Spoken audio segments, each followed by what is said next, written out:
हे guys আসসালামু আলাইকুম welcome to my channel সানমারিন। সরি প্রথমে এখানে আমি কথা বলতে পারছি না, কারণ এটা মানে এত আওয়াজ হচ্ছিল চারপাশে, এই জন্য আমি আসলে ভয়েসটা দিতে পারিনি। তো এটা হলো পার্ট 2। দেখো পার্ট 2তে আমি কী করলাম সেটাই তোমাদের সাথে শেয়ার করব। মূলত আমি হলো বিচের পাশে বসে আছি, মানে বিচের যে এখানে অনেকগুলো গাছপালা থাকে পাশেই, তো ওখানে বসে আছি। তো ভাবলাম যে ফুচকা খাই। ওরে বাবা, এই ফুচকাগুলো এতটা টক ছিল কি বলবো। আমরা তো ঢাকায় সবসময় মিষ্টি টক খেয়ে থাকি, বাট এখানে এই টকটা এতটা টক আমি বেশি খেতে পারিনি, আমি শুধু এই একটাই খেয়েছি। বাট ভালো ছিল, খারাপ ছিল না। আর প্রচণ্ড পরিমাণে ঝাল ছিল, এতটা ঝাল ছিল তোমরা ভাবতে পারবে না। এখন আমরা একটু ডাব খাবো, মানে বললাম না কিছুক্ষণ পর পর আমরা কিছু না কিছু খাচ্ছি, কিছু না কিছু পর খাচ্ছি আর ঘুরছি, খাচ্ছি আর ঘুরছি। তো এখন একটু ডাব খেতে ইচ্ছে করলো, তো এখন একটু কক্সবাজারের ডাব খাবো। চলো ট্রাই করা যাক।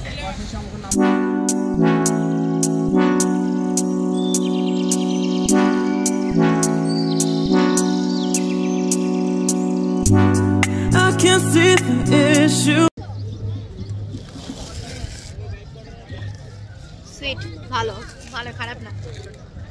সো গাইস, তো আমরা এখন যাচ্ছি হলো লাঞ্চ করার জন্য টোটোতে চড়ে। টোটো না অটো, এখানে সবাই আছে। বাবা বাবা দেখেন, মামা আছে। হ্যাঁ, আন্টিটাকে হাই দিয়ে দাও, এমনি হাই দাও। আমরা এখানে সবাই আছি, তো আমরা লাঞ্চ করতে যাচ্ছি। একদম বাঙালি স্টাইলে লাঞ্চ করবো আমরা এখন, তাই না মা? একদম খানদানি বাঙালি, খানদানি বাঙালি। চলো আর যাওয়া যাক।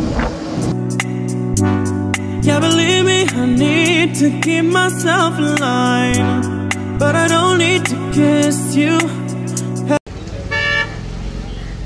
আমরা এখন এসেছি পৌষিতে। খুবই ক্ষুধার্ত, খুবই একদম we are so much hungry right now. চলো ভিতরে যাওয়া যাক। আমি ভিতরে দেখি যেখানে কী কী মেনু আছে না আছে, দেখা যাক।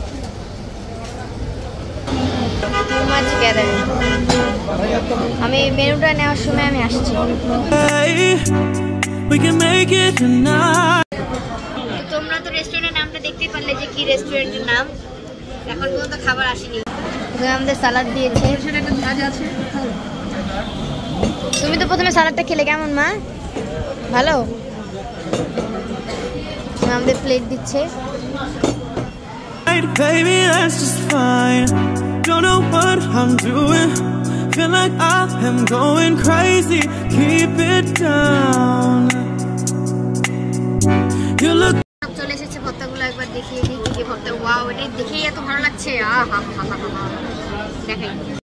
তো দেখো এখানে ভর্তাগুলোর মধ্যে ছিল হলো বালাচাও, আলু ভর্তা, সরিষা ভর্তা ছিল, দেন আরও অনেক ভর্তা ছিল, প্রায় নামই আমার মনে নেই। তো এখানে আমি একটু পাপা আমাকে ভাত দিচ্ছিল। তোমরা তো সবসময় জানো যে আমার পাপা আমার ব্লগিংয়ে কতটা হেল্প করে। সবসময় পাপা আমাকে ব্লগিংয়ে সবসময় হেল্প করে, এই জন্য পাপা আমাকে প্রথমে আমার প্লেট সাজিয়ে দিচ্ছিল। এখানকার ভর্তাগুলো এতটা মজা ছিল কি বলবো। সবথেকে বেশি ভালো লেগেছিলো আমার বালাচাওটা অনেক অনেক বেশি মজার ছিল। তো দেখো ওগুলো দেখতে কতটা ইয়াম্মি, আসলে খেতেও অনেক বেশি ভালো ছিল। তো প্রথমে পাপা আমাকে দিয়ে দিল করলা ভাজি, তারপর বালাচাও। আর এইটা যেন এক ধরনের শুটকি ভর্তা না, ও সরি বাদাম ভর্তা ছিল এটা। আর এটা হলো ডাল ভর্তা। তারপর পেঁয়াজ আর ধনেপাতা ভর্তা। এটা মামার সবথেকে বেশি পছন্দ হয়েছে এবং আমারও অনেক বেশি ভালো লেগেছে, খুবই ভালো ছিল। আর এটা হলো একদম শুকনো মরিচ দিয়ে ভর্তা করেছিল। দেন এটা আমি জানি না এটা কি ভর্তা, বাট খেতে অনেক বেশি মজার ছিল। এতগুলো, ও হ্যাঁ মনে পড়েছে, লোটটা ফ্রাই ছিল, লোটটা ভর্তা ছিল, আর একটা শাক ভাজি ছিল। ওয়াও, এখন আমি খাবো। তো তোমরা দেখতে থাকো, আই থিঙ্ক তোমাদের অনেক বেশি ভালো লাগবে। তো পুরো প্লেটটা একবার দেখিয়ে দিই। অনেক ভর্তা, এই জন্য আমি অল্প অল্প করে নিয়েছি। You know it, I can tell you're soaking up all of it now. Hey, listen to what I say, let's get to it and we won't tell nobody, yeah, we won't tell nobody, yeah. Hey, listen to what I say, let's get to it and we won't tell nobody, yeah, we won't tell nobody, yeah. খুবই বেশি মজা, কি বলবো, বেশি মজা। তো এটা খেয়ে নিয়ে খাওয়ার পর আরেকটা মেনু আসলে আরেকবার কথা বলবো। তো দেখো চলে এসেছে পমফ্রেট ফ্রাই, তারপর ছিল ডাল, আর এদিকে ছিল চিংড়ি মাছ। চিংড়ি মাছ শুধুমাত্র আমার বোনের জন্য নেওয়া, কারণ ওর চিংড়ি মাছটা অনেক বেশি পছন্দের।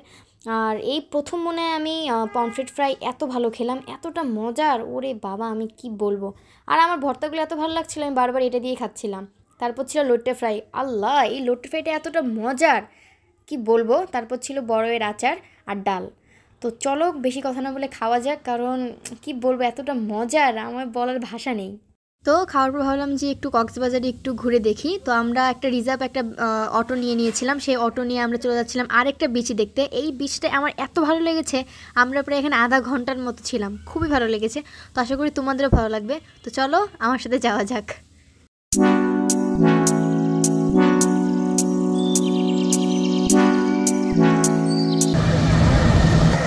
আমার এক পাশে সমুদ্র আর এক পাশে পাহাড়, মাঝখানে আমি। ওয়াও, খুবই সুন্দর, ভালো লাগছে, খুবই ভালো লাগছে আমার, কি বলবো। When you give me those eyes, yeah baby, you control me, and I need to find your loving, baby. Baby, you on my mind, and I'll give you. তো চলে এসেছি এই বিচটাতে। এই বিচে হলো তোমার হলো দেখো কতটা নিচে, আমাদের কতটা নিচে থেকে নামতে হচ্ছে, মানে পাহাড়ের মতো কিছুটা। আসলে এটা দেখার পর না আমি এতটা খুশি হয়ে গিয়েছি, মানে এত সুন্দর বিচ, ওয়াও কি বলবো। তো আমি দেখি শুধু বালি আর বালির উপর দিয়ে হাঁটছি, শুধু বালি আর বালি, চারিদিকে বালি আর বালি, চারপাশ দিয়ে সমুদ্র আর সমুদ্র, চারপাশ দিয়ে শুধু সমুদ্র আর সমুদ্র, আর পিছনেও সমুদ্র, সামনেও সমুদ্র, ইভেন এভরিওয়্যার ইজ সমুদ্র অ্যান্ড সমুদ্র, তাদের মাঝখানে আমি। তো একটা আমরা সুন্দর একটা জায়গা পেয়েছি ছবি তোলার জন্য। চলো তোমাদেরকে দেখাই, জায়গাটা এত সুন্দর, আসলেই খুবই বেশি সুন্দর, মানে কি বলবো, খুবই বেশি ভালো লাগছে একদম।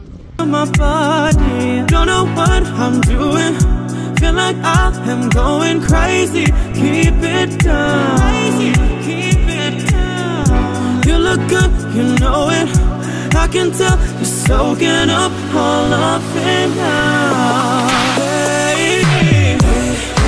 তো তারপর সন্ধে পর্যন্ত ওখানেই ছিলাম, তারপর চলে গিয়েছিলাম ঝর্ণা দেখতে। আসলে সবাই বলছিল এটা প্রাকৃতিক ঝর্ণা, আসলে না, এটা বানানো ঝর্ণা। 30টি টাকা একদম মাটিতে পড়ে গেছে বলতে গেলে, একদম ঝর্ণার পানিতে ধুয়ে গেছে বলতে গেলে। আসলে না, এটা একদম বানানো ঝর্ণা, প্রাকৃতিক কোনো ঝর্ণা নয়। আসলে এই ফুটেজটা আমার পাপা নিয়েছে, কারণ যখন এই ফুটেজটা নেওয়া হয় তখন আমি ছিলাম না, একটু কাজে ব্যস্ত হয়ে গিয়েছিলাম। তো এই জন্য এই মূল্যবান ফুটেজগুলো পাপাই নিয়েছে। তো মা এখান থেকে লোটা অনেকগুলো শুটকি নিয়েছে আর বালাচাও নিয়েছে, মানে ওখানকার তো এগুলোই ফেমাস, তো এই জন্য এইগুলোই মা নিয়েছে। এভরিওয়ান, তো আজকে একদম ব্লগিংয়ের কেন ঘুম থেকে উঠে পড়লাম, কারণ কালকে রাতে আমি ওটা করতে পারিনি, মানে ব্লগটা শেষ করতে পারিনি, কারণ কালকে অনেক বেশি টায়ার্ড ছিলাম, খুবই টায়ার্ড ছিলাম। তো আজকে কক্সবাজারের ব্লগ এখানেই শেষ করছি, দেখা হচ্ছে অন্য কোনো ব্লগে, কারণ আজকে এখন আমরা বাসায় যাচ্ছি, মানে সব মানে হোটেল ছেড়ে দেবো এখন। তো চলো দেরি না করে যাওয়া যাক, আল্লাহ হাফেজ, দেখা হচ্ছে অন্য অ্যানাদার ব্লগে, বাই।